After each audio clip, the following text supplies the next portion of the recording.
Hey guys, Agamor here. Just been playing through Dune Awakening, and there's a few things that I've come across that I found quite useful in my playthrough, and I just want to share them. So the first one that I want to go over is actually the starting class. So when you start your character, whether it's your first one or maybe it's a reroll that you want to do on another server, when you actually pick which class you want, it just unlocks the base level of one of these trees.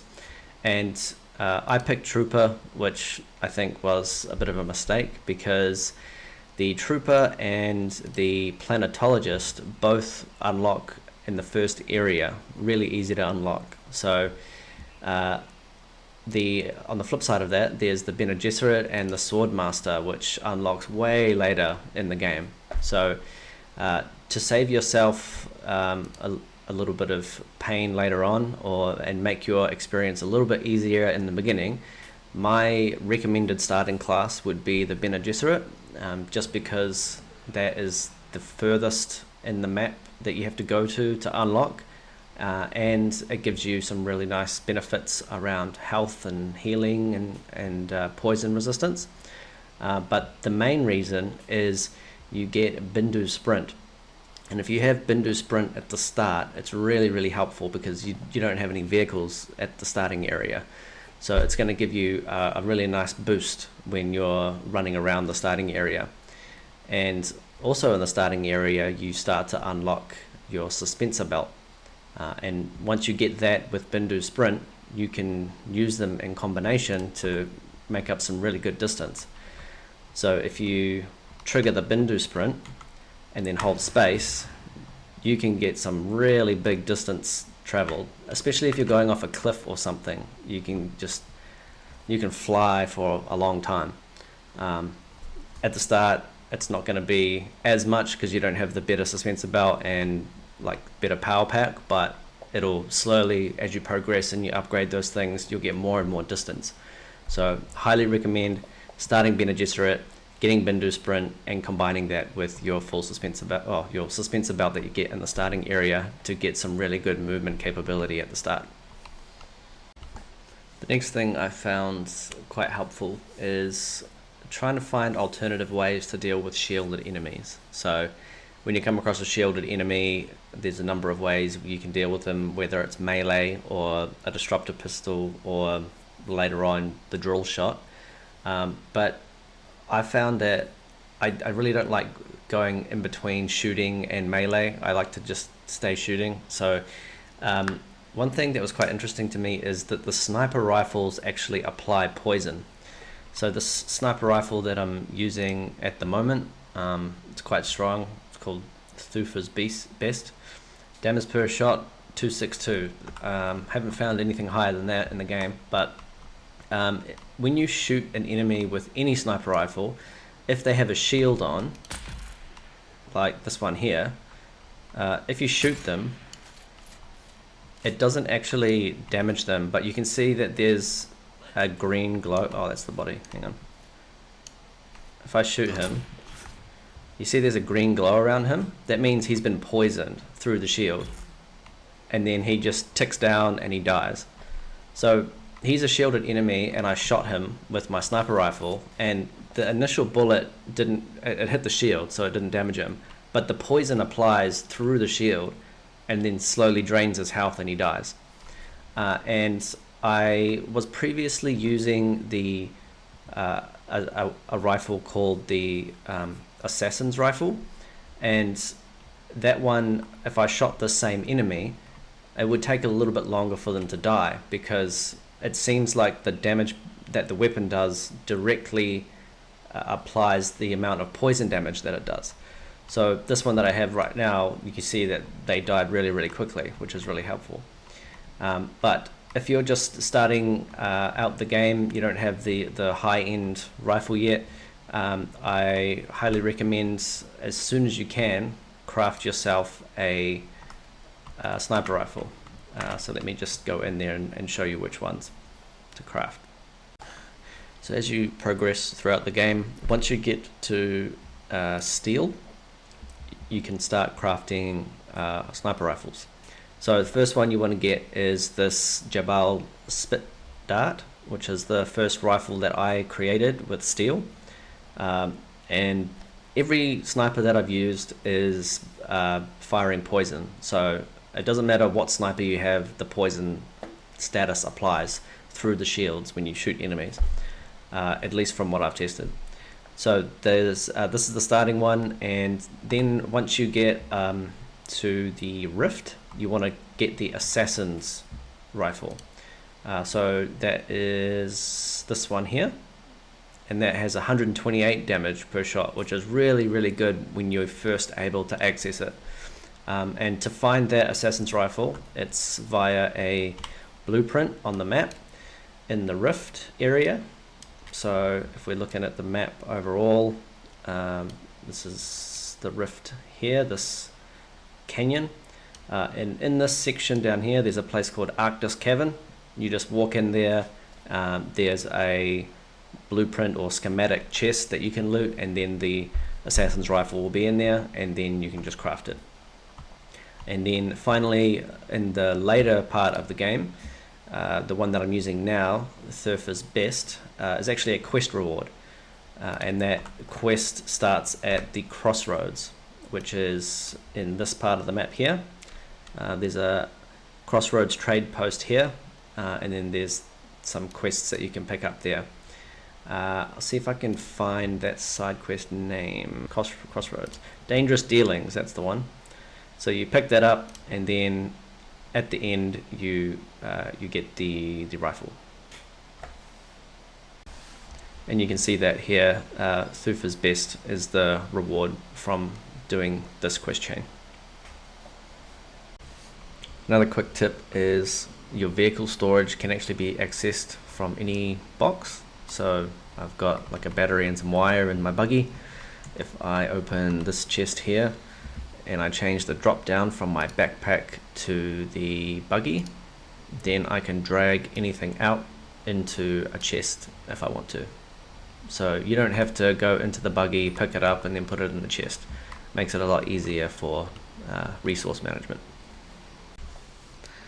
With the world map, when you go into Hager Basin, where you enter is directly related to where you're going to pop out on the Hager Basin map.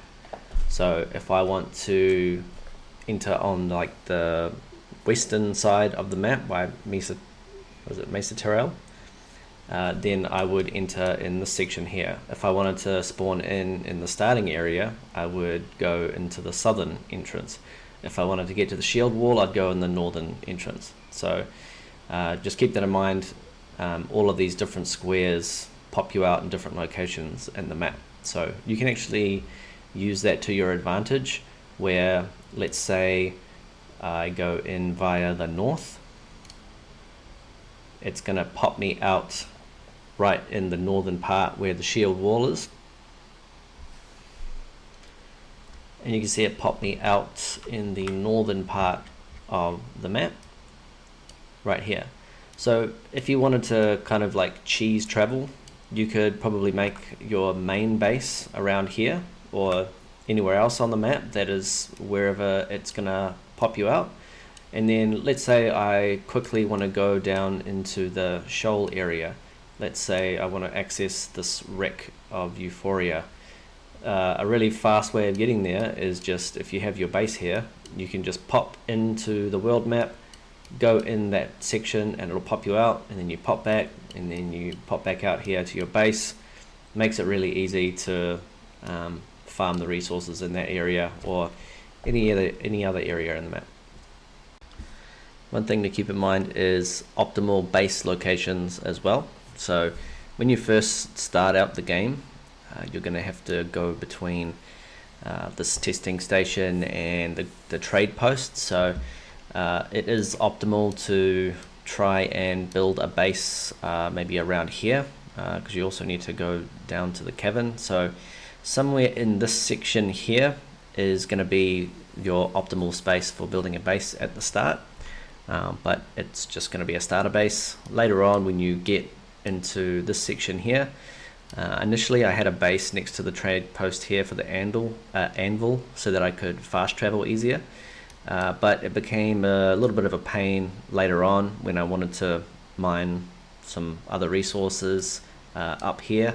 So if you want the most optimal space to build a base, it's like right in the middle of the entire map, in this spot here, and that's simply because in here you have access to iron. Just over here you have access to the resources for steel. Just up here you have access to aluminum, and it makes it easy for the buggy to just drive up there and do a loop and grab all of the different resources. And you also have easy-ish access to the rift to get the crystals that you need down there as well for the mid-game stuff. And it's also relatively close to a outpost, a trade post over here, so easy to get access to that. And some of the areas over on the west side, it's easy to access for some of the in-game stuff too. There is also the argument that up in the north, as I described before, on the shield wall is an optimal place for a base. Just that's only if you want to be able to cheese the travel between the different areas using the world map. But if you do put it there, then it's not going to be as easy to get things like iron or steel resources, which shouldn't, in theory, really matter that much. Once you get later on, you don't really need those resources, but just something to keep in mind. One other tip is optimal dew harvest time. So if you hit T on your keyboard in the top right corner, you can see that there's the blue area of the dial. When you're in that blue area, there's a light blue and a solid blue area. Optimal dew harvest time, you want to be within that dark blue area or just before it in the light blue area. So when you come to this harvesting of the dew and you click it, you can see it says optimal dew harvest time there. So you're getting the most amount of water by harvesting at that time. And if it's at any other different time, it'll just say not optimal, and you'll obviously get less water. One other thing is, if you have the buggy, well, you should get the buggy as soon as you can, because and you install the cut array module on top of it, because cutting ores with the cut array from the buggy, you'll see if I mine this one, I get 244 from one. Even though it says poor efficiency, it's more efficient than your cut array. So I got 244 from that iron deposit. But let's just go use my cut array on this one.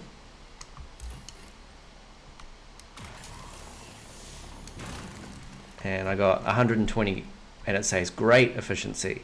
So even with great efficiency on your cutter tool, it's not as good as just poor efficiency on your buggy cut array. So if you really want to get a lot out of the ore nodes, make sure you build the buggy with the cut array module and do all of your mining that way. Not to mention, the buggy can store a lot more space than just yourself, or even the ornithopter. It's got 1,500 in terms of storage space. So definitely, if you can, do all your mining with the buggy as soon as you get it, and try not to do it by hand if you're doing a big mining run.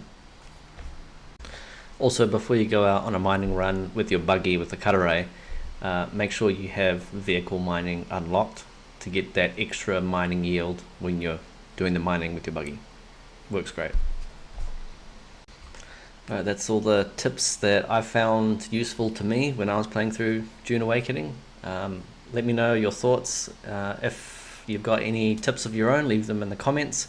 If this helped you out, then please like and subscribe. It'll help me out a lot. And I'll see you on the next one. Cheers.